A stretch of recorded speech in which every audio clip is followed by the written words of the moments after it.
menjelaskan tentang masa peninggalan Jepang di Indonesia. Halo semuanya, saya Tristan dari kelas 11-3 akan membuat video tentang pendidikan Jepang di Indonesia. Halo semuanya, perkenalkan nama saya Joshua. Nama saya Muhammad Sani. Di sini kita akan menjelaskan Masa pendidikan Jepang yang ada di Indonesia. Perkenalkan, nama saya Randika dari Sekolah 3. Perkenalkan nama saya Joshua Jaya dari 11-3. Kami di sini menjelaskan pendidikan masa Jepang di Indonesia.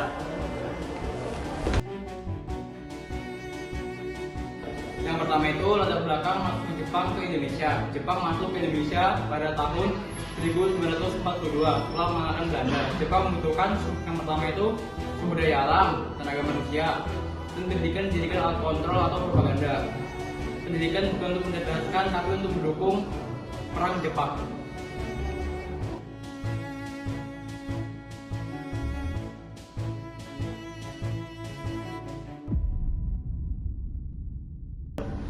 Selanjutnya yang kedua itu tujuan pendidikan masa Jepang.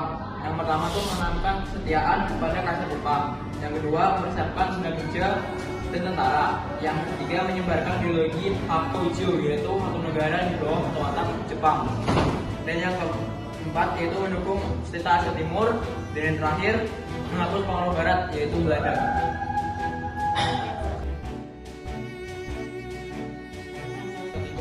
Ketiga adalah kebijakan pendidikan Jepang di Indonesia.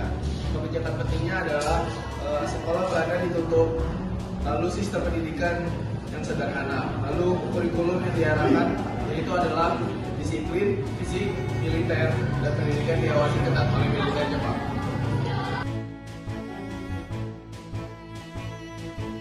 Selanjutnya yang keempat yaitu ciri-ciri pendidikan masa Jepang, yaitu bahasa Indonesia jadi bahasa pengantar, bahasa Jepang atau Nihongo. Yang ketiga itu tidak ada diskriminasi ras, dan yang keempat adalah pendidikan militeristik, seikerei setiap pagi. Dan yang kelima itu lagu kebangsaan Jepang wajib, dan yang keenam itu penanaman disiplin keras.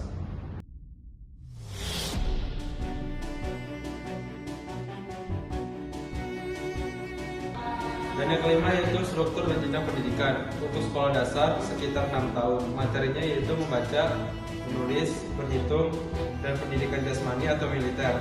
Dan untuk sekolah menengah yaitu sekolah lanjutan, jumlahnya terbatas, fokus kedisiplinan dan loyalitas. Dan selanjutnya sekolah kejuruan yaitu pertanian dan teknik.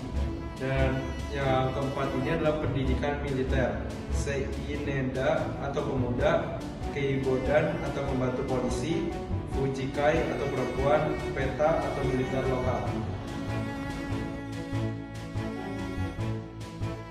Selanjutnya yang keenam yaitu sistem pengajaran dan kehidupan sekolah. Yang pertama jam belajar panjang, yang kedua latihan fisik wajib, yang ketiga komen keras, yang keempat guru diawasi tentang Jepang, yang kelima buku pelajaran berisi propaganda. Lalu yang ketujuh peran guru dan siswa guru harus loyal pada Jepang, dipaksa ikut pelatihan ideologi Jepang, hanya guru kekurangan bahan belajar. Yang siswa yaitu disiplin keras, dilatih fisik dan militer, disiapkan jadi pekerja dan tentara. Dampaknya, yang pertama, bahasa Indonesia berkembang luas. Yang kedua, rasa nasionalisme meningkat. Yang ketiga, pendidikan lebih terbuka untuk rakyat. Yang keempat, dampak negatif. Yang kelima, pendidikan yang bebas. Yang keenam, indoktrinasi kuat. Yang ketujuh, kualitas pendidikan menurun. Yang kedelapan, banyak siswa dipaksa kerja atau memusak. Ada yang kelas 9. Kelas 9 adalah perbedaan pendidikan Jepang dan Belanda. Yang itu adalah Belanda yaitu menggunakan diskriminatif dan pengetahuan dari rakyat. Jepang itu adalah tanpa diskriminasi, militernya disiplin dan untuk kepentingan perang. Yaitu yang terakhir kesimpulan. Pendidikan masa Jepang bersifat militeristik dan penuh propaganda, namun secara tidak langsung mendorong tumbuhnya kesadaran nasional dan penggunaan bahasa Indonesia sebagai bahasa persatuan.